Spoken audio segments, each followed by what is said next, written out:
Welcome to Smart Remarks, where we represent the people, whoever they are. The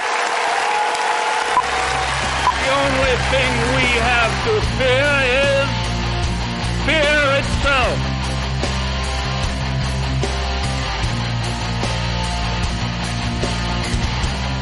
So Glenn Beck is everywhere. He's on the cover of Time magazine. He's being interviewed by Katie Couric. He's boiling frogs. You throw them in, frogs into boiling water. He's the man, he's the movement, but just what is Glenn Beck? You know, some liberals like Frank Rich in the New York Times and Salon.com's Glenn Greenwald seem to be taking a bit of a softer line with Beck because they are realizing that he and his movement represent authentic populism, and liberals have this big affinity for the people. And in part, that's because populism used to be a left-wing thing. In the 1890s, the People's Party talked about the abolition of national banks, a graduated income tax, and government control of the railroads. Just imagine what Fox and Glenn Beck would do with that today.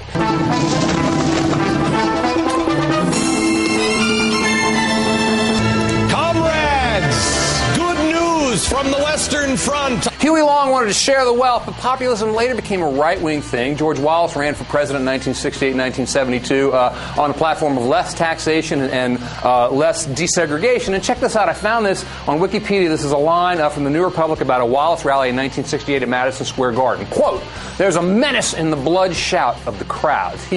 Wallace was, quote, "the ablest demagogue of our time with a voice of venom and a gut knowledge of the prejudices of the low-income class." And I thought, well, that sounds a little familiar. That's crazy talk. Bloody. So maybe Beck is the ideological or political descendant of this, but he's far enough out of the box that he's begun to worry some conservatives as well. And some right-wing pundits have begun taking a few shots at Beck. But my problem with Beck has to do with my problem with populism itself. He represents the people!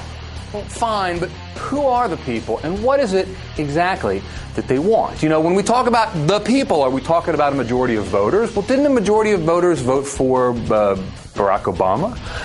And Beck and his followers don't want to share the wealth. They want to take the wealth back. You know, lower taxes for the rich, eliminate the minimum wage, and everything else is communism. It's all a big communist conspiracy with Beck, and this is key. Because the reality is that to worry about the people, Beck thinks that makes you a communist. His populism is less about the people than it is about the person, him.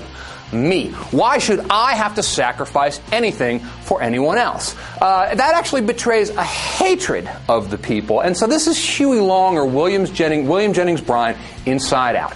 I realize liberals want to think the people are virtuous, and they can be, but populism in this country can be misguided, it can be prone to demagoguery, and it can be easily exploited. It's one of the reasons why it keeps popping up in our history, and it's one of the reasons it always goes down, either with a whimper or in flames.